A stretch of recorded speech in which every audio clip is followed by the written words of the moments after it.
Welcome to Papa Junk Shop. Look at what we got here. Oh, come here. Come here. So, yesterday morning, well, go back a ways. A couple weeks now I've been looking at these things on market pages and Craigslist and everything. Been wanting one for a long time. So, I find one that's a real deal that's within decent distance of home, and I thought, oh boy, I sure would like to have that. Come on over here. And so I got up in the morning and looked to see if it was still listed, because I thought that it'll be gone. They always are every time. So I thought, well, I'm going to ask the wifey when she comes out for breakfast. Of course, she just took her good old time that morning. I mean, it was like a long time. You had a nice long shower and all that stuff, you know, while you're waiting. So she comes out and I get her coffee and stuff, and I had the computer sitting there on the kitchen table, and I show her a picture of it, and I says, gee, I'd like to have that. Can I buy it? And she says, well, you've been wanting one for a long time. Merry Christmas. I mean, how many of you guys got a wifey like that? She always gives into my toys. But she did mention the fact that I better be prepared the next time that she sees something she wanted. So, it was about a 3-hour trip one way to get it and back. We were back at dark, so I just put it in the car garage here for the night because it was raining. So there it is. It's brand new, but it's been sitting outside. The story was that the guy has other big excavators that he works with, and he bought this little one because they turned down a lot of little jobs, and he thought this would be great for those little jobs. Well, he said, really can't make any money on the little jobs. So he decided not to sell it before he ever even used it. But it sat outside for, I'm guessing, 6 or 8 months. So, you know, it's a little bit dirty, and of course they drove it around a little bit. It's got a few little nicks and stuff on it, but it's never dug any dirt. And he quoted me a price, and then when we got there, he more or less said that he sold it way too cheap. But I was glad he did, or I wouldn't have one. So I'm going to get it in the other garage, and I'm going to go through it all, because the videos I've watched, you know, there's always some things that need a little attention. Besides that, I always want to know what's in there. And it won't fit in my other garage. It's too high with the canopy on it by 3 inches. So I'm going to take the canopy off. We'll get it out in the shop, and we'll pull some panels off and see what we got in there. So see you in a bit. Alrighty, I got her in the shop here. So I'll give you a quick tour. Then we'll start taking her apart and checking her out. Let's flip the seat up and look in the... It's got a 13.5 horse Briggs & Stratton. What are they, 420 cc? And I was looking, I looked at a lot of videos while I've been drooling over these. And quite a few of them don't have hydraulic filters on them. This one's got one, which is nice, because I figured I was going to have to put one on. I don't believe it has an oil cooler, but it does have a filter. And a lot of them had, over here where the pump hook's on down there, a lot of them have a thing that just looks like a piece of pipe with a couple of flanges on it. But this one's got a nice casting on it, so looking good there. And there's a few things like the throttle lever here. It doesn't do anything till you get pretty near all the way up. and then it's just a little area there where it does something. So this adjustment needs to be made there. And missing the wing nut on the air cleaner, and I noticed that there was a breather hose off down there too. And what else did I notice? Oh, the oil filter looks like the bracket's got a place for 2 bolts, but there's only one in it. And it looks like the other hole is over here, but there wouldn't be clearance between the gas tank and the thing, so they just moved it over one hole. So gonna have to address that. And the hour meter looks like they cranked these screws down too tight and broke it up. It has 0 hours on it, and I'm thinking that's why, probably because it's no good. But it really doesn't have any time on it to speak of, just driving around moving it. As you can see, it's sat outside and got dirt on it and stuff. Let's see what else. All the controls work nice, but I noticed that these are already deteriorating. So, you know, there's some quality issues, I'm sure. Another thing I wanted to address is down here where those hoses go back into the house, I think they call this part that swings around. Gonna have to put some kind of protection on there because those hoses are gonna rub there and wear through. But they've got them all nicely fastened here. And I think maybe, I don't think this stuff on these hoses is original. I think someone's put those on there, probably thinking that getting ready to use it. Got them on that one, they got them on this one. Like I say, you can see it's never really dug anything. It's got the manual thumb. And I see a lot of them don't have this piece in between, so that makes it a lot better. And if you look, all the welds and stuff seem to be, I think they're good. I mean, all these nice welds. I don't see any iffy spots. And quite a few of the grease fittings have been changed over. There's a few yet. This one's been changed. What else do we have here? It's got the hydraulic tank is right here under the floor mat. And in there, well, it's not very light in this area. There's a temperature gauge and oil level for the hydraulic fluid. And you got your track adjusters in there. And the hydraulic drive motors are back here. Paint on them is already falling off, so we'll have to get some paint on them, keep them protected a little bit. Say, it's got some scuffs on it and dings where they've, you know, it's been in the way of progress, I guess. So I'll get some panels off and give you a better look-see inside and start working on a few of these little issues. And I want to make sure, a lot of people are saying that, you know, a lot of bolts aren't tightened up like they should be and stuff. So I'm just going to go through it quick. But overall, I guess they're quite a capable machine, you know, if you don't abuse them. And, you know, just homeowner use. It's not earning me a living. It's just here to help make life easier. So get some panels off.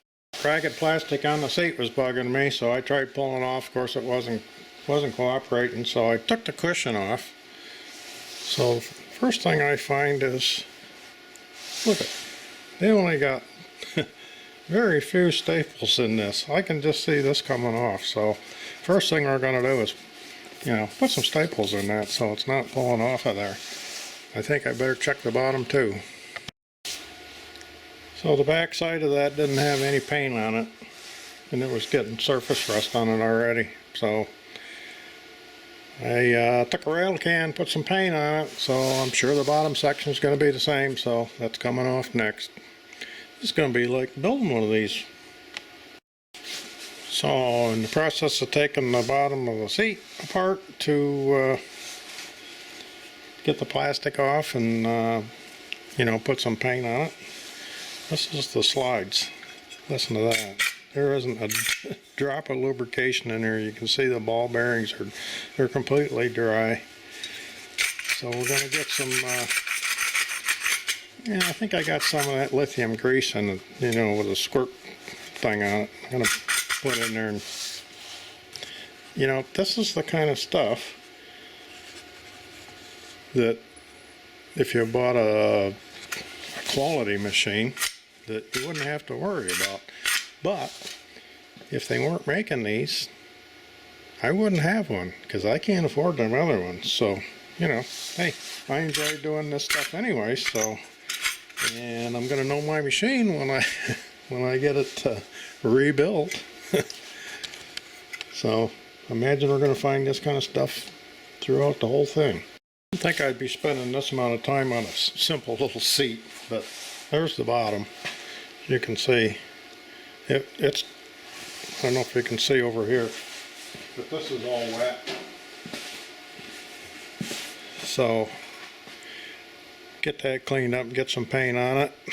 Maybe it'll help make it last a little longer. Get that dried out.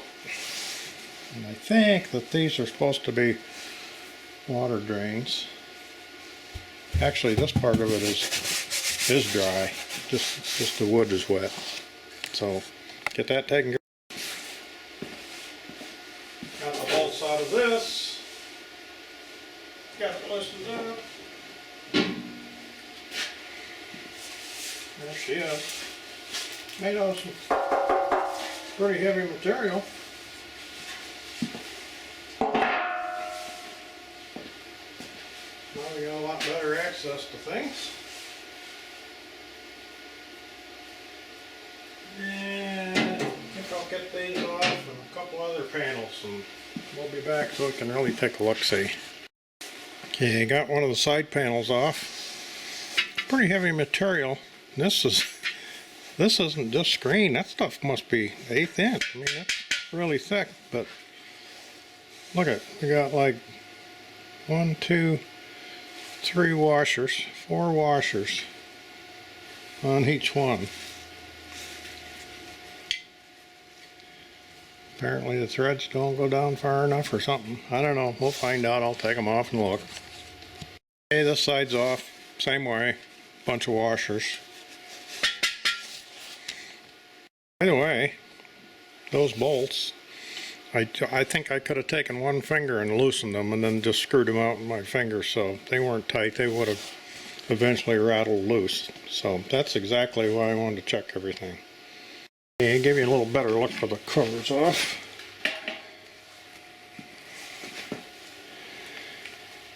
As you can see, you know, they don't put any paint on it that's any good.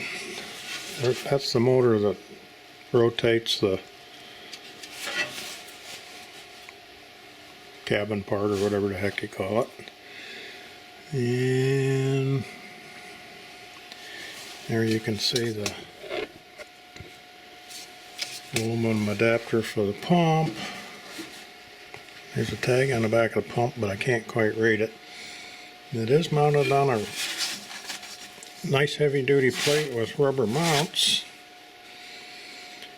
And this bottom plate looks like it might be, I don't know, I'll have to measure it, but I bet you it's close to 1/2 inch thick.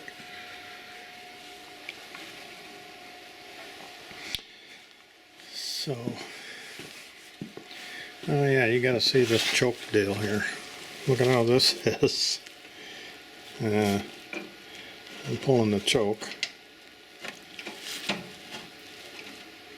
I push it back. Well, it does actually go back, I guess. Does it go back all the way? Pretty close. But I think I might put a little different bend on that bracket so that it works a little better. let's see, the throttle one is right there.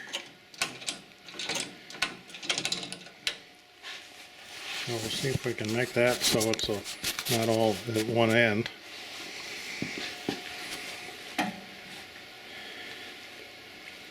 And the gas shutoff is not there. No, apparently there's no gas shutoff on this one. There's the hydraulic filter and some of the wiring. And like I was saying with that filter, I don't know if you can see it a little better now. That right. There's a hole that I think this bracket should have been over here, but apparently this fuel tank was in the way, so they only stuck one bolt in there. So see if we can remedy that, because that'll probably come loose. So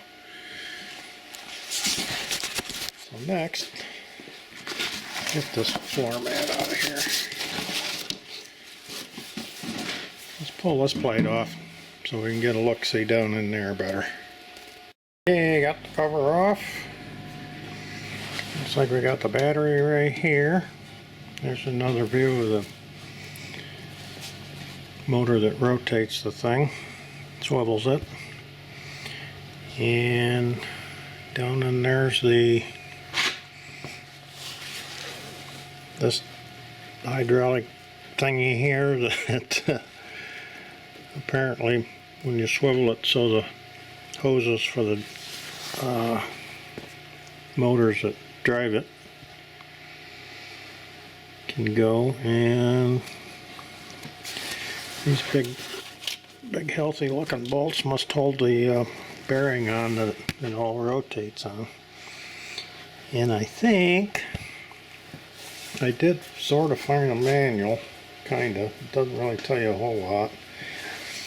But I think these two grease fittings here are for that great big bearing underneath.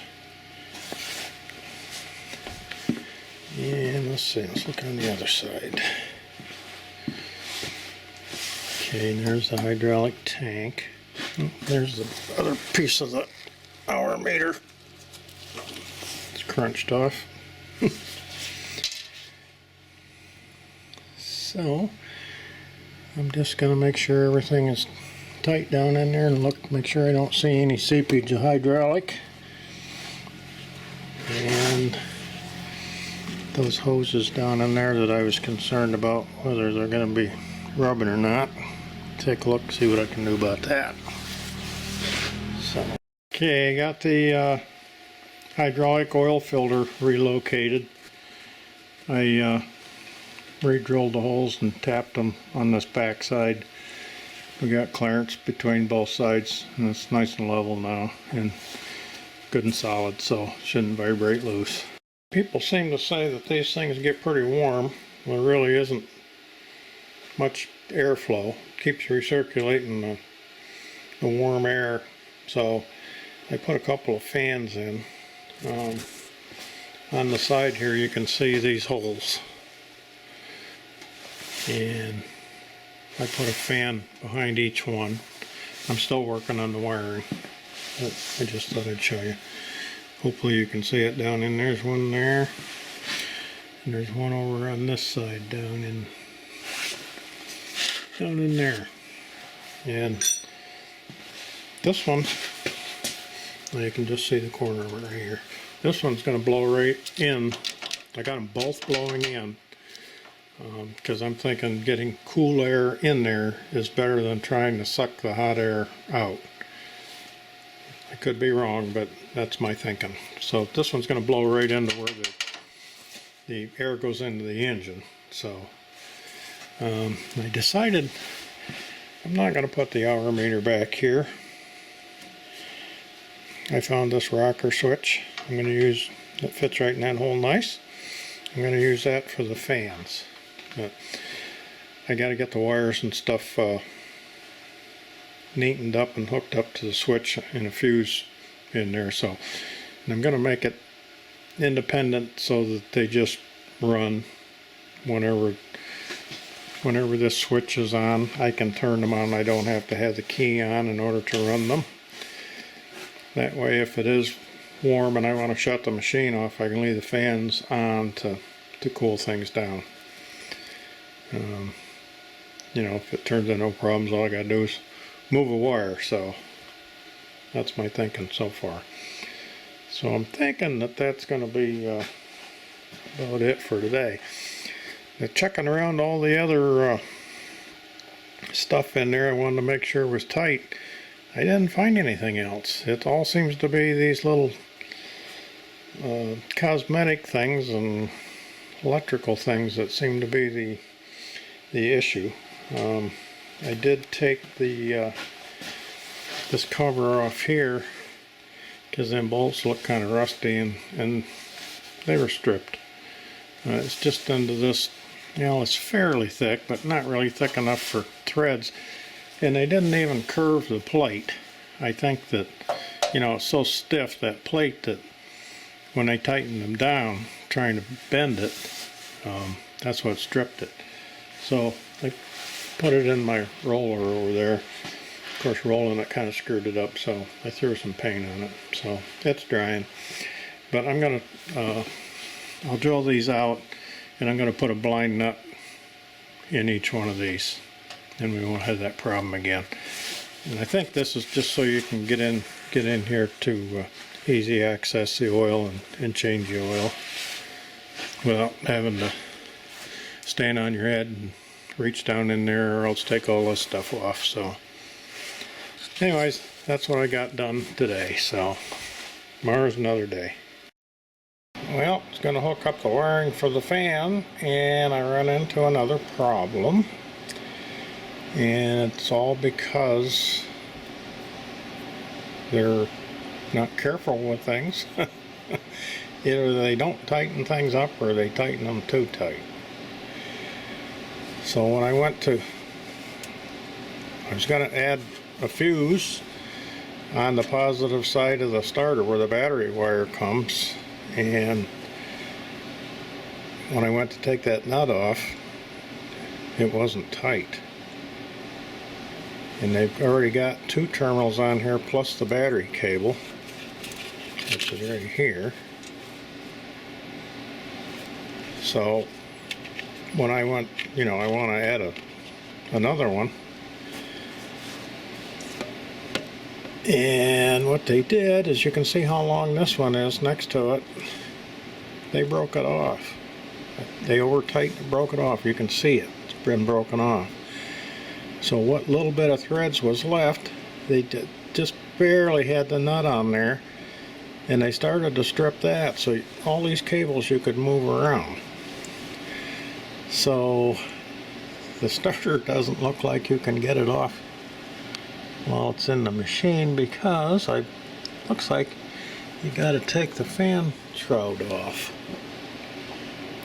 So looks like it's a major issue to get to the starter. So I got to figure out how I'm going to deal with that. So when I get a solution, I'll bring you guys back. Glad I got that flashlight out to show you guys the problem.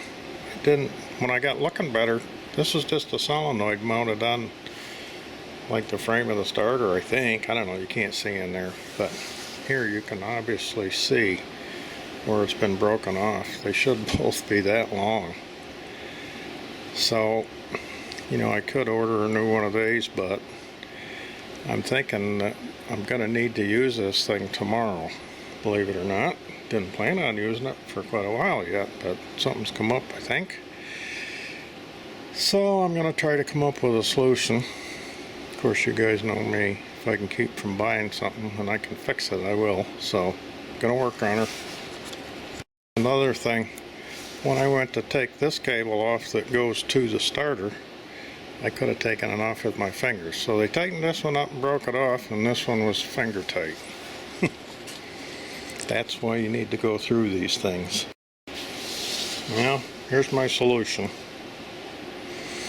Took a piece of brass and drilled and tapped it. Put a brass screw in there, cranked it right down nice and tight, and drilled a hole in there, made it so that, you know, it won't move. And I got her cranked right down, so that just moves it over a little bit. There's plenty of room in there for it.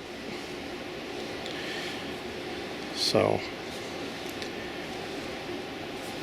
should have plenty of room there now and be able to tighten things down. Sure, I'm glad I found that. Okay, there we go. She's all back in place. Everything's nice and tight. So hopefully that'll cure that problem. I'll see what else we can find. Well, I think I got the fan situation all taken care of. I come right off that new stud that I put on with a fuse holder, and it goes from there up to the switch, and from the switch it goes down to the fans, and the fans will run without the ignition on, but you do have to have the main battery switch on. And where the hour meter was, which I'm not going to put an hour meter back in that location because it's all it's going to do is get water in it. Of course these will too, but I don't plan on it being out in the rain anyways, but you know, just in case, I'm going to put it in the engine compartment someplace. It's not something you need to see all the time. Just look at it for your maintenance schedule. And, you know, keep track of your total hours. But anyways, this is the fan switch. So, like I said before, we got one blowing right in there to the air intake. The other one over there is blowing right on the pump, more or less, on the back side. So, oh, I haven't tried starting it since I fixed that starter.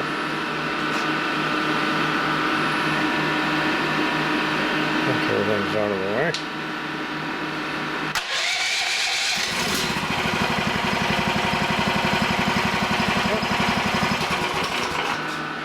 Okay. Turn that back off. So I still got to put those blind nuts in here. So I guess that's next, and then I'm gonna deal with that hose issue up front there, try to get a little bit of protection where it goes through the framework there. I'm trying to get access to that down in there to get some protection around that opening.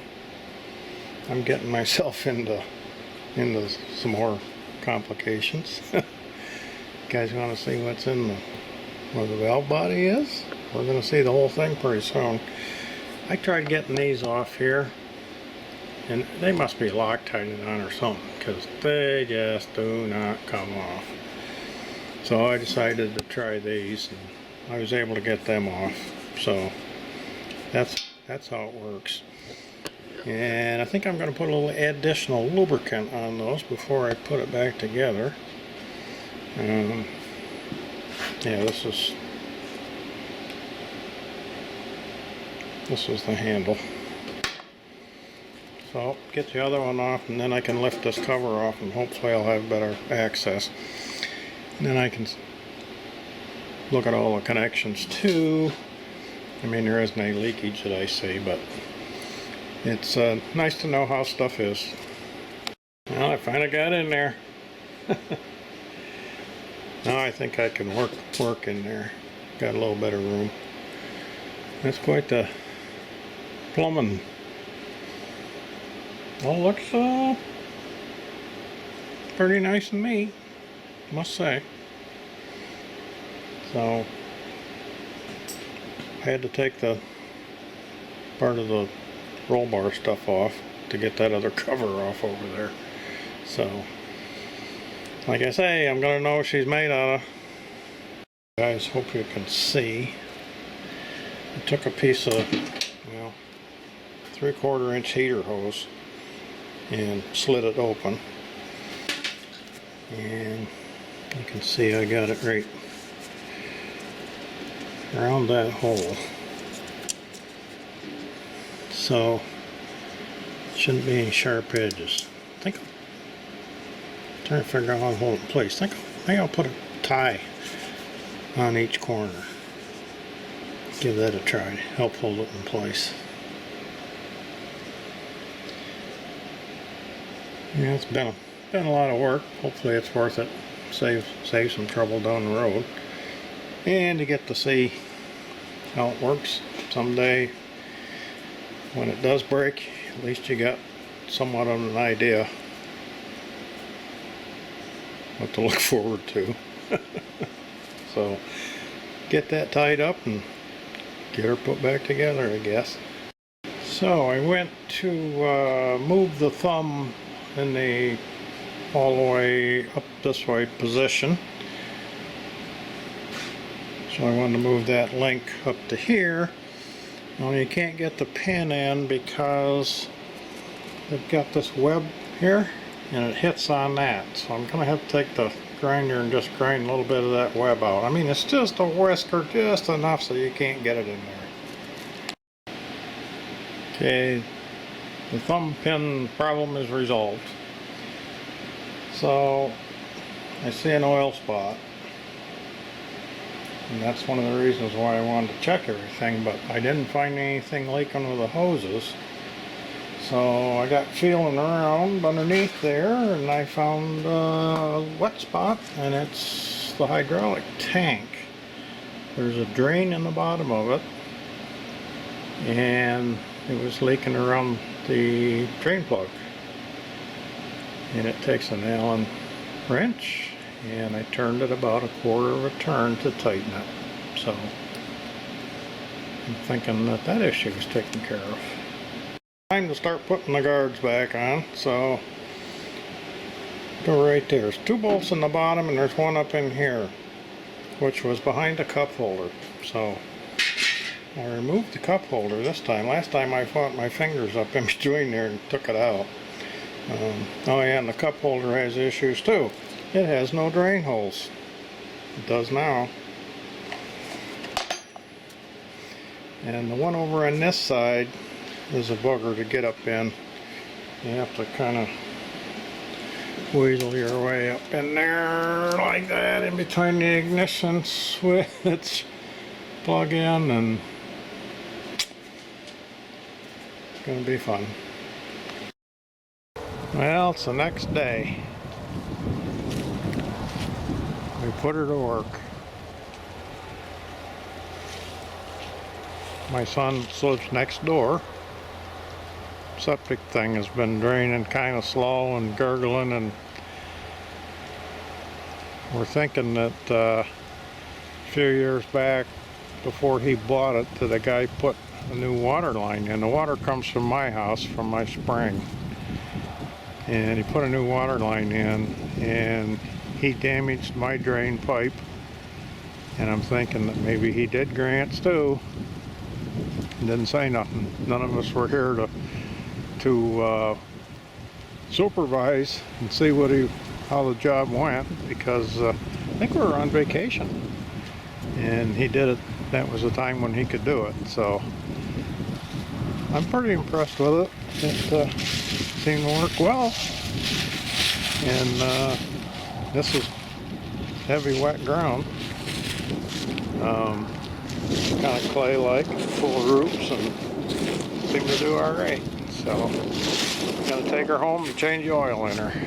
It's got, I don't know, we probably run it a couple hours. Not, digging the whole time, but it probably sat to a grand. So it's time to get the new oil out and get some fresh in. So I think we'll call this one a video. Let me know your comments if you think these things are any good or not. Didn't have any issues with it. Worked perfect. See you next time.